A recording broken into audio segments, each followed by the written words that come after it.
The morning sun cast long shadows through the windows of Riverside Grill as Harold Hank Morrison sat quietly in the corner booth, his weathered hands wrapped around a cup of coffee that had grown cold an hour ago. At 79, Hank carried himself with the straight posture of a man who had once stood at attention for his country, though his clothes told a different story. His jacket, once a deep blue, had faded to gray. His boots, still polished out of habit, couldn't hide the worn soles that had walked too many miles. In his shirt pocket, carefully wrapped in tissue paper, was a photograph of a young soldier standing proudly next to a helicopter in Vietnam. That soldier was him, 53 years ago, before the nightmares, before the struggles, before life had taken almost everything he had left. But some things, no matter how hard life hit, could never be taken away. Hank wasn't looking for charity that morning. He had his veteran's disability check coming next week, and his small apartment above the hardware store was paid up. He just needed a quiet place to remember. Today marked the anniversary of Firebase Charlie, a day that changed everything for him and the 19 young men who didn't come home. But Marcus Wellington, the restaurant's general manager, saw something else entirely.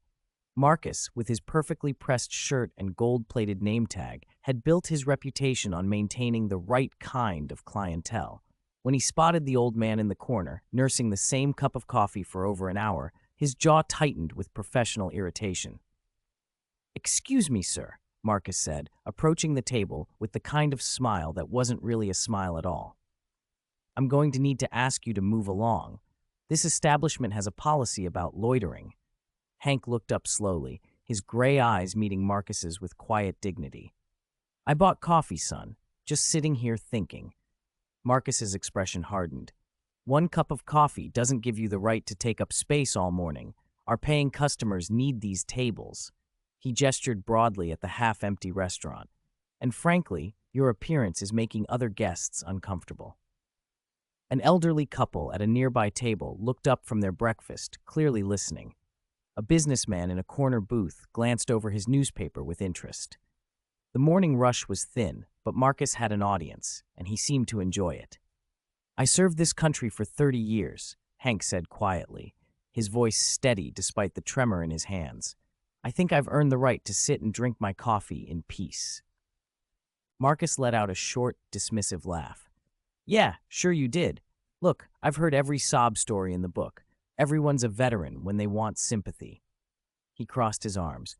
"I'm going to need to see some proof, or I'm calling security." Hank reached slowly into his jacket pocket, his movements careful and deliberate.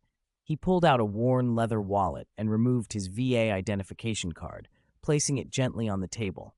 Marcus barely glanced at it. "Anyone can get one of these," he said with a wave of his hand. "Probably bought it online or found it somewhere. Nice try, though." The couple at the nearby table exchanged uncomfortable glances. The businessman folded his newspaper and leaned forward slightly, his attention now fully captured by the unfolding scene. Marcus turned to address the room with theatrical authority. "Folks, I apologize for the disruption. We occasionally get individuals who try to take advantage of people's generosity with fake military credentials." He turned back to Hank with renewed confidence. "Sir, I'm asking you one last time to leave voluntarily, or I'll have to call the police." Hank sat motionless for a long moment, his weathered face showing no anger, only a deep, tired sadness that spoke of battles fought both overseas and at home. Slowly, he reached into his other pocket and pulled out a small, worn box. Inside, nestled in faded velvet, was a medal that made Marcus's confident smirk falter for just a moment. "You know what this is, son?" Hank asked, his voice barely above a whisper. Marcus glanced at the medal dismissively. "Could be anything. They sell those at flea markets all the time." But there was something in the old man's eyes that made him step back slightly. "March 15th, 1969, Hank said, looking not at Marcus but at something far beyond the restaurant walls. "Firebase, Charlie. 20 of us went in. I came out carrying 3 wounded boys on my back, went back for 2 more who didn't make it." His voice remained steady, matter of fact. "This medal isn't mine. It belongs to the 19 who stayed behind." The restaurant had grown completely silent. Even the kitchen staff had stopped their morning prep to listen. Marcus shifted uncomfortably, but his pride wouldn't let him back down. "That's a very touching story," he said, though his voice had lost some of its earlier confidence. "But I still can't verify any of this, and I have a business to run." He turned toward the kitchen. "Jenny, call the police. Tell them we need assistance with a trespasser." The waitress, a young woman named Jennifer, who had been quietly refilling coffee cups, hesitated. She had been watching the exchange with growing discomfort, and something about the old man's quiet dignity made her pause. "Mr. Wellington," she said carefully, "maybe we should." "I said call them," Marcus snapped, his authority reasserted. "This man is disrupting our business." But just as Jennifer reached for the phone, the front door chimed, and a figure stepped into the restaurant that made everyone, including Marcus, freeze in place. Colonel Patricia Pat Mitchell, still in uniform from her morning Pentagon briefing, had stopped for her usual Tuesday coffee before heading to the Veterans Affairs office. Pat's eyes swept the room, taking in the scene with the trained observation of someone who had commanded soldiers in 3 combat zones. Her gaze settled on the small box in Hank's hands, and her expression changed instantly from casual customer to something much more serious. "Is that what I think it is?" she asked, walking directly to Hank's table. Hank looked up, recognizing the authority in her voice and the decorations on her uniform. "Yes, ma'am," he said simply. Pat leaned down to get a better look at the medal, and her breath caught. She straightened slowly, her face a mask of controlled emotion, and came to attention. In the middle of the restaurant, surrounded by half-eaten breakfasts and coffee cups, Colonel Patricia Mitchell saluted Harold Morrison. "Sergeant Major Morrison," she said, her voice carrying the weight of recognition that transcended rank. "It's an honor." The businessman dropped his newspaper entirely. The elderly couple sat frozen with their forks halfway to their mouths. Marcus looked like someone had just told him the building was on fire. "You know him?" Marcus asked, his voice suddenly much smaller. Pat turned to face Marcus with the kind of look that had made seasoned soldiers check their uniform twice. "Know him? Sergeant Major Harold Morrison is a living legend. Medal of Honor recipient, 3 Purple Hearts, Silver Star, Distinguished Service Cross." She gestured to the medal still sitting in its worn box. "Do you have any idea what a man has to do to earn that?" Marcus's face had gone completely white. I didn't know. He looked like." "Like what?" Pat's voice was dangerously quiet. "Like a man who gave everything for his country and got a handful of nightmares and a disability check in return?" She turned back to Hank, her expression softening. "Sergeant Major, I read about Firebase Charlie at the War College. They still teach your actions that day as an example of courage under fire." She paused, her own military bearing softening into something more personal. "My father served under you in the 173rd Airborne, Staff Sergeant Richard Mitchell. He came home because of you." Hank's weathered face showed surprise for the first time. "Little Ricky Mitchell's daughter? He used to show everyone pictures of you in your softball uniform." "That's right," Pat smiled. "He never stopped talking about his CO who carried wounded soldiers through enemy fire. He said you went back 4 times, not 3. "The 4th time didn't count," Hank said quietly. "Didn't make it in time." Pat placed a gentle hand on his shoulder. "Dad said you blamed yourself for that. He also said it wasn't your fault and that Private Johnson wouldn't have wanted you to carry that weight for 50 years. The restaurant remained completely silent, everyone straining to hear this conversation between 2 warriors separated by decades but connected by service. Marcus stood frozen, looking like he wanted to disappear into the floor. Pat straightened and looked around the room. "This man," she said, her voice carrying to every corner of the restaurant, "is the reason 20 families got to welcome their sons home from Vietnam. He carried wounded soldiers through 3 miles of enemy territory under heavy fire. When his radio was destroyed, he used smoke signals to guide rescue helicopters to their location."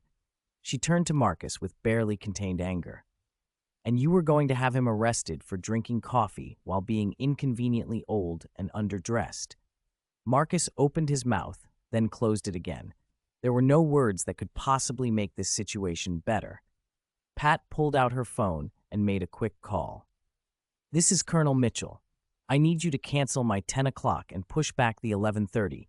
I'm having breakfast with an American hero." She hung up and sat down across from Hank. "Jennifer," she called to the waitress, "could we get some fresh coffee over here? And whatever the sergeant major wants for breakfast is on me." Jennifer hurried over with the coffee pot, her hands shaking slightly as she poured.